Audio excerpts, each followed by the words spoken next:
So I'm Dave, and this is my study of similarity metrics and nearest neighbor modeling to predict professional athletes' performance. And this will be an NBA case study. So I guess the first question we have to ask is, why do we want to predict player performance, right? So the pretty obvious answer is it wins games. It lets a team make a cornerstone of their organization to build around. But further than that, it also lets organizations become more popular and generate more money. So you see with Toronto Raptors or someone, once they win a championship, they get a lot more popular, they sell more merch, they make more money, all that sort of stuff.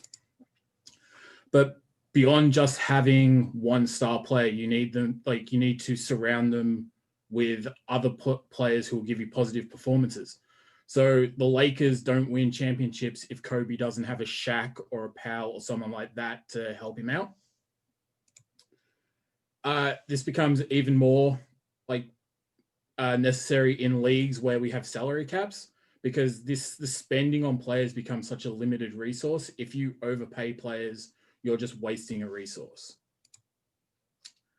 Further to this, my research also went into nearest neighbor modeling because it hasn't seen a lot of work in sports analytics.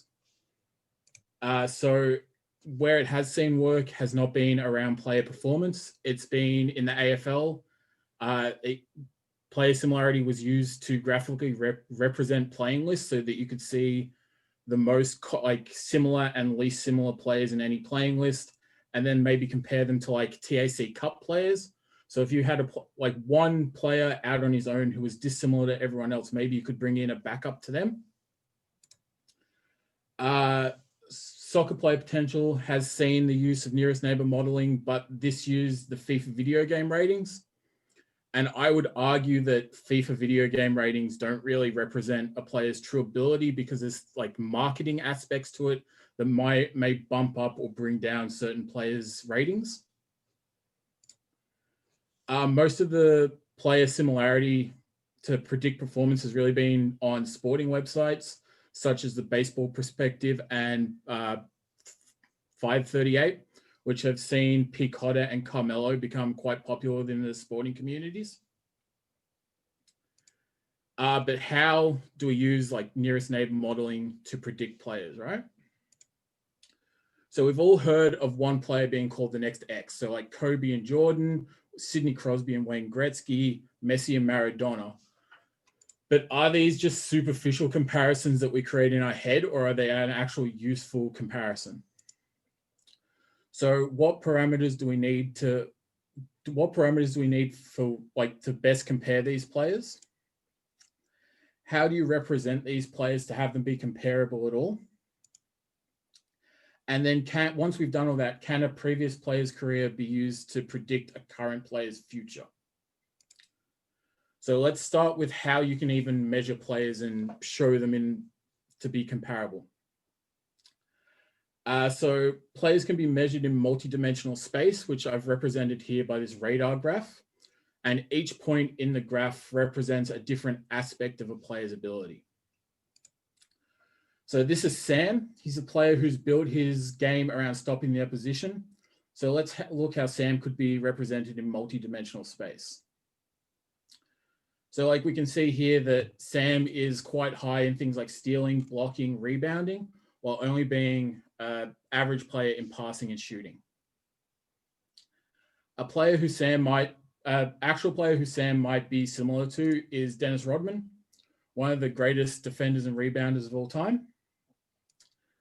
Here we can see, even though that Rodman is a better overall player, they actually share quite similar shape in this multi-dimensional space, and as such could be considered similar players. This example is obviously only used 5 broad categories, but in reality, we measure players across many statistical categories. So for my study, the data was scraped from basketballreference.com. Players are measured across 46 dimensions. Per game statistics were used rather than season totals to try and control a little bit for if players get injured or something.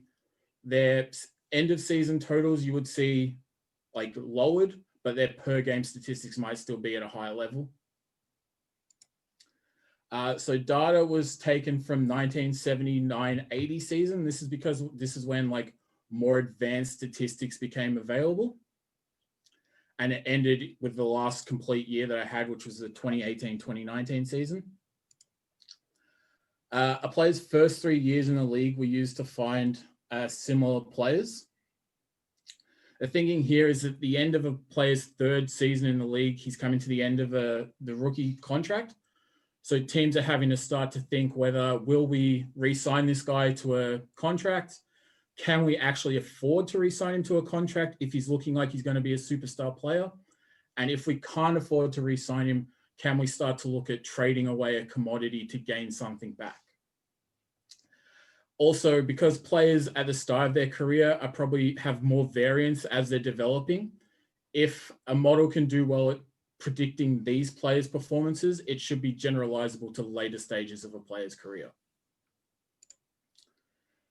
So players whose had their third season in the league between 1990 and 2010 were included for prediction. This gave a large enough sample that I could be fairly confident in my predictions, but that 1979-80 season to the 1990 season was important as it gives enough lag time for those initial players to have similar players to be compared to.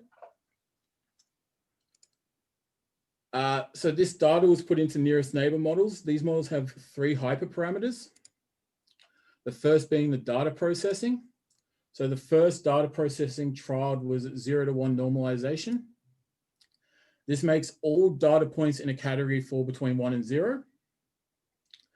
So for instance, if the minimum points per game for all the players is 3 and the maximum is 28, that 3 will be turned into a 0 and that 28 will be turned into a 1, and then everything in between is scaled accordingly.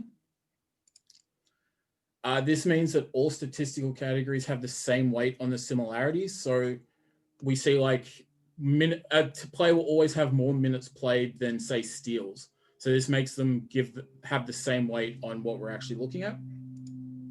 And that's just the 0 to 1 normalization formula for anyone who's interested. The second data processing trial was Z-score data.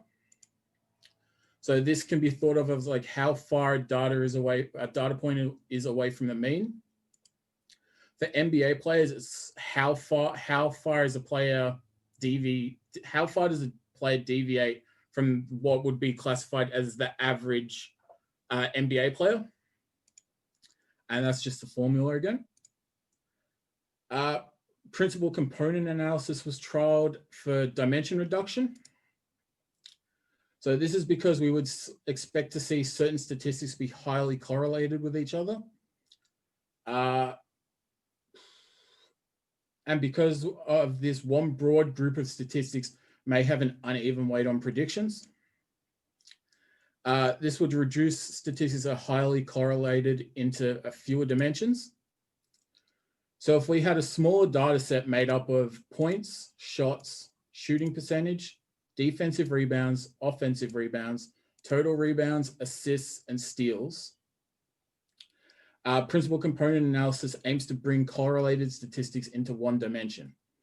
So it could bring points, shots, and shooting percentage into one broad category that we would just call shooting. Defensive, offensive, and total rebounds into just rebounding. And assists and steals aren't correlated with the other categories, so would just keep themselves. Principal component analysis aims to do this reduction while also keeping as much of the original variance as possible. So I trialed principal component analysis where 80% of the original variance was kept, 90% of the variance was kept, and 95% of the original variance was kept. The next parameter is what similarity measures to use, as different models will create slightly different similarities and could pick different players for comparisons. So the first similarity measure I used was Euclidean similarity. Euclidean similarity is a slight variation on Euclidean distance. So Euclidean distance is the straight line distance between 2 points. So here, the line between the two blue dots is the Euclidean distance, and points that are closer together would be considered more similar. Euclidean similarity is sort of the inverse of Euclidean distance, where points that are closer together actually give a larger score. And that, again, is a formula for anyone who's interested. The next similarity measure was cosine similarity.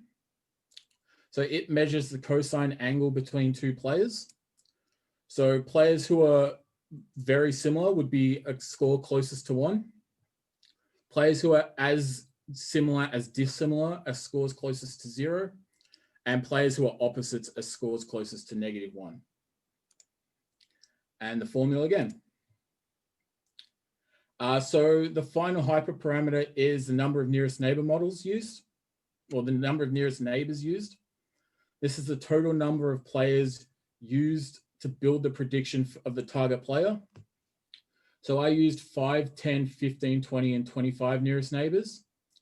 25 was the maximum I used because as I increased this number of nearest neighbors, I started to see diminishing returns on the overall accuracy. So I felt like this was just a good number to include. But that's a lot of like theoretical background work to take in. And it's maybe a bit nebulous idea. So let's actually put it to use by predicting one player's future. So I thought I'd give myself a challenge with this, and I took James Harden. I could have done someone like LeBron or Kobe or someone like that, but they were always going to be superstars. No one needs a model created to tell you that, like, if LeBron's willing to sign, give LeBron what he wants to sign. So for anyone who isn't an NBA fan, James Harden in his first 3 years, he was a good player. He was even Sixth Man of the Year, which is given to the best bench player in the league. Then in his 4th year, he got traded to Houston and has gone on to be an all-star for 8 years in a row and even won an MVP. So can a model actually predict this improvement? For this example, I used cosine similarity with z-score data and 5 nearest neighbors. So while this isn't exactly the most accurate model that I created, it still performs very well and easily allows me to show how the whole model works. So Harden's first year in the league was the 09-10 season, and he was 20 years old. So he's compared to all 20-year-olds prior to that 09-10 season. And we can see here the players that he has higher similarity to would be players who are considered like high volume shooters and are generally players who are in guard positions. Season 2, we see a similar thing, but obviously players who are 21 prior to the 10-11 season. And we see a similar thing again with his similar players being high volume shooters. In his 3rd season, he's compared to all 22-year-olds prior to the 11-12 season. However, in this 3rd season, we start to see James Harden get compared to guys like Kevin Durant and Dirk Nowitzki, who could be considered, who were all-stars and were cornerstones built around for teams. These similarities are then weighted on recency. So the similarity in the first season is given a 10% weighting.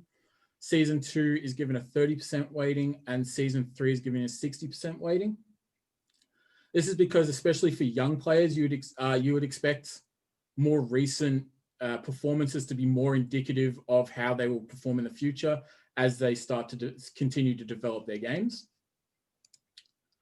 So here are the final similarities once you've taken all 3 of those seasons and multiplied them by those weightings. These are then summed, and that sum is then transformed to be equal to 1. And I call this the final influence. So here we see the final influence of these 5 players have on the predictions. So like LeBron has a 0.0919 final influence. This means LeBron's statistics will make up 19% of James Harden's statistics in this prediction. Because we see all these players have quite a similar final influence, we would expect to see James Harden's prediction fall somewhere in the middle of all these guys' production. So let's have a look at how these guys' careers looked like, and James Harden's predictions. So I used fantasy points per game as my target variable. It's because fantasy points per game is an amalgamation of multiple different statistics. So it's a very rough idea of overall performance for a player. So here are his Harden's similar players at ages 20, 21, and 22. This bold orange line is James Harden's first 3 years in the league. So we can see he's kind of like down with the J.R. Smith, Gallinari, sort of this area. Here we can see there's similar players' career trajectory for the next 4 years. We can see that the players stay fairly consistent across this time frame.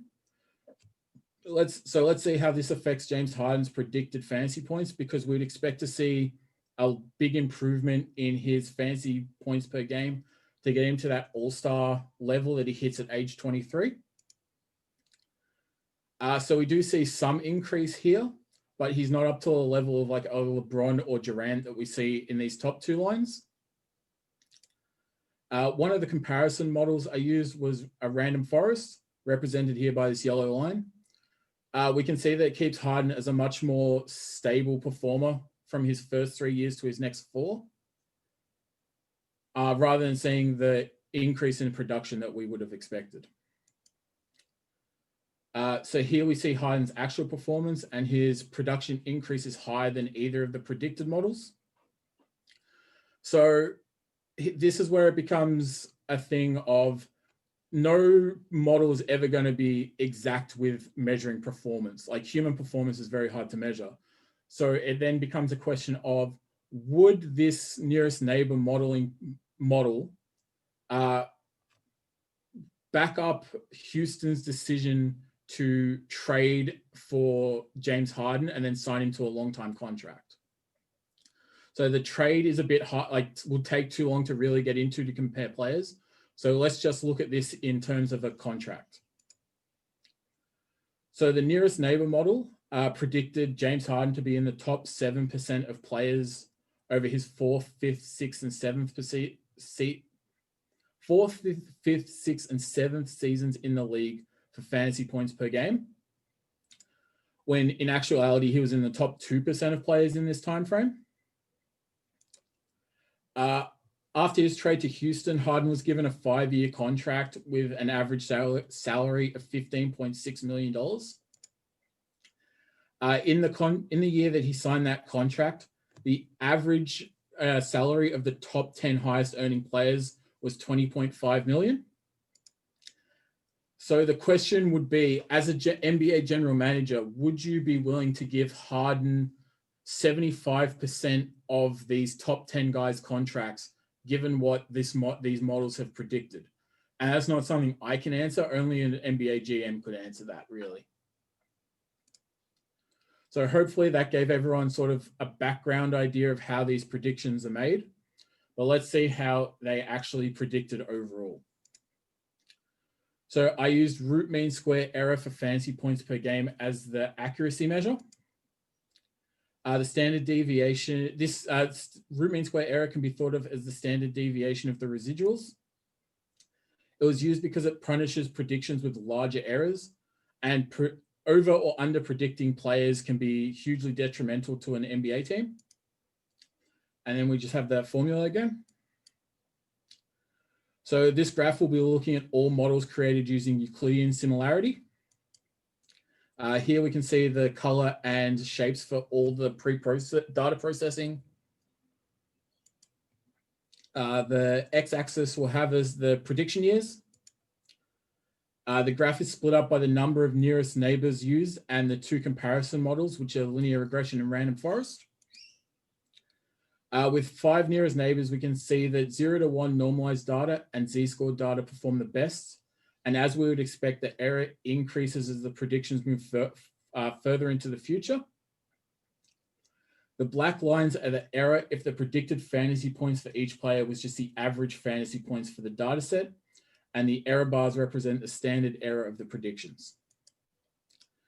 With 10 nearest neighbors, we see a similar pattern, but slightly better results. We continue to see the same pattern, and as I said before, we see diminishing returns on the number of nearest, of the accuracy with the number of nearest neighbors added. The first comparison model I used is a basic linear regression. We can see here that it had a much higher root mean square error.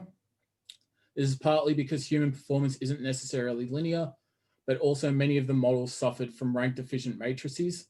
That is a data matrix that has more columns and rows, so data can be easily over to fit to the training model. The final comparison model is the random forest. We can see the random forest is the most accurate, however, only by minimal amounts. And players who are rookies or now 18 or 19 had to be excluded because there were not enough previous players at that age to be used to build the random forests. For models built with cosine similarity, we see slightly less consistent results for different data processing types. Z-score data is generally the best, but again, random forest models still beat cosine models. Even though random forest models are more accurate, it does not make them automatically a better choice for every situation. Rather than just list advantages and disadvantages, let's put forward some scenarios where one model may provide some insight. So scenario one, you play fantasy sports and you want to pick your team for the season. Random forest provides the most accurate prediction. As all accuracy is all you care about, you would go with random forest. The black box nature of random forests, where you won't understand how a prediction is made, does not matter for you in this scenario. However, as we saw before, neither random forests or nearest neighbor models give a totally reliable prediction for fantasy points. Scenario two, you're the general manager of an NBA team and you're looking to sign players. Nearest neighbor model is better as it gives context to results by giving you comparable players, which may be a good way to explain results to less analytically driven people, as it's not just a bunch of numbers. The nearest neighbor models can also predict all player statistics in the one model, giving a better overall idea to the strengths and weaknesses of a player and how they may fit into a team. Future research that could be done for nearest neighbor models to predict player performance include applying the same model to other sports to look at if the results are generalizable. Examine the importance of statistics used to create the models, excluding some of the statistics used or finding other statistics that I may not have used could lead to better accuracy. The data I used was per game statistics. However, a player's performance is still limited by the amount of time they get within any game. Data that normalizes statistics based on players' usage may lead to better accuracy and allow for underutilized players to be more easily identified. I showed there were diminishing returns for accuracy as you increase the number of nearest neighbors. However, the accuracy does increase, so there is room to find the optimal level of number of nearest neighbors to use. There are 2 points where the similarity weightings could be optimized. The first is in the weightings of the first, second, and third year similarities. I used 10, 30, and 60% as it was the weighting used in the 538 Carmelo model, but this is not optimized for the models that I created. Also, the final influence score may require weighting, where players with higher influence scores may need to have even more influence than they already do. For example, a player has 2 nearest neighbors. One is 90% similar and one is 45% similar. The 90% will have twice the influence on the predictions compared to the 45% player. But because 90 is such a high influence, should it carry even more weight? This research has provided a framework for using nearest neighbor modeling to predict a player's future performance in the NBA. The nearest neighbor models may provide added value to the decision-making process for NBA general managers looking to sign or trade players, as it gives statistical predictions, but also provides context to these predictions by giving non-analytics oriented people easy to understand comparisons of players. Thank you for your time, and I'll be happy to answer any questions.